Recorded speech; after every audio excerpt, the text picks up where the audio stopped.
Hey young fellow golfers, I thought back to back I will do 2 clips for reasons of interesting comparison.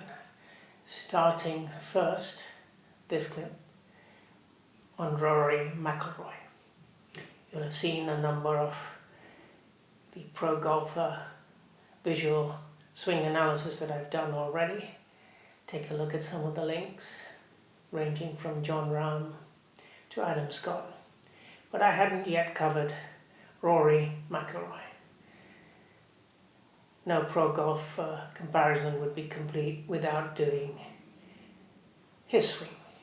You will see a clip going on in the background of some of his shots already this season in 2022, as well as some images of his swing position.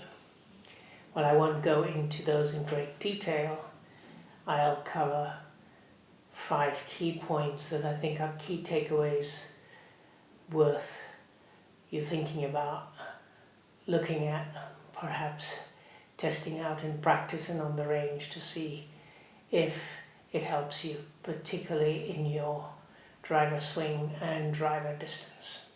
Rory McIlroy doesn't need too much introduction, having won 4 majors, 29 career wins, 20 on the PGA, 8 international, and world ranked number 6. His average driving distance this season, 2022 season, has already been in the range of 321 yards. Let us not forget that quite apart from his majors and his career wins, he's had 96 top 10 finishes. That's quite incredible. In 2021, his greens and regulation percentage was 75%, and his driving accuracy some 67%. So without further ado, let's move to the 5 key points that are worth taking away. First thing to note is he doesn't do the initial takeaway with his hands, which a lot of amateurs start. He does it with his arms, so they stay on the same plane. There's hardly any wrist or hand movement as he begins his takeaway. In fact, almost until he's parallel.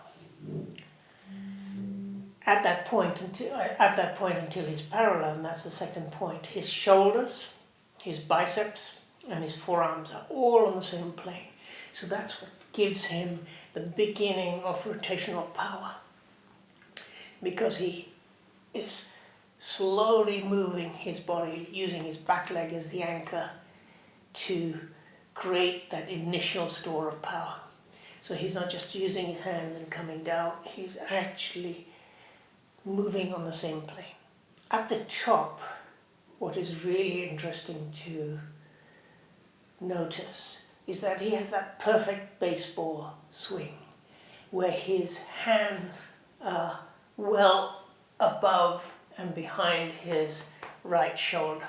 So as a lefty, that would be quite my hands above and behind my left shoulder in my case.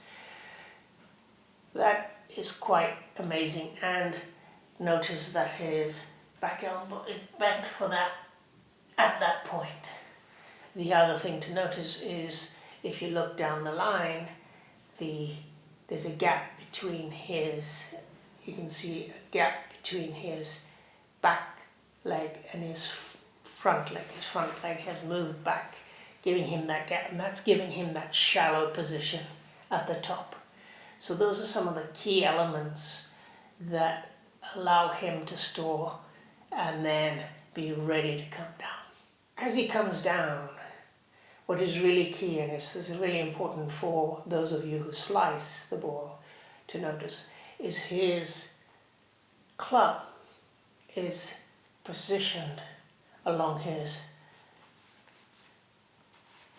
forearm of his back arm. So that gives him that perfect draw position. So he's not coming out like this, he's coming down shallow, that draw position, because of that position You'll see that in the image. Basically, that means he's underplaying and he's approaching the ball from the inside, not from the outside. So doesn't have that tendency to come over the top. Quite the contrary. It's that nice shallow playing, he's coming from the inside. And then he lets loose and of course turns his hands over as he goes through. The final key point that's worth mentioning is that as he comes through, the club head is moving much faster than his hands or his arms. So he is letting loose. That's what gives him that distance. He's letting loose of that club head. That club head is the one moving and guiding his finisher. But of course he finishes very balanced. So he doesn't lose that balance. Interesting, you'll see when we come to Yuka Saso, who has tried to emulate his entire swing. In fact, she says she followed it on YouTube, which is how she began. I'll save that for the next clip. He does come through much more onto his front foot. He's still leaning back, but he's much more onto his front foot than you'll see with Yuka Saso. So there is a difference between the two. The key, of course, is that he finishes perfectly in balance. So those are the 5 key takeaways worth noting. 1, your initial move is with your arms, not with your hands. 2, as he moves back to parallel, his shoulders, arms and biceps are all on the same plane. Very little wrist or hand movement. 3, at the top, he has that perfect baseball stance with his hands behind his right shoulders and his elbows, his back elbow bent to give him that positioning. 4, he comes through in a perfect draw position from the inside plane, and that angle of his club is in line with his forearm, so that gives him that inside plane and shallowing. And then 5th, as he comes through, the club head is moving faster than his hands and his arms, so he's letting the force of the club head as he comes through take him through. 5 key important takeaways aside from the perfect balance finish which all good pro golfers have. I hope these few takeaways have been helpful to you. See you on the flip side.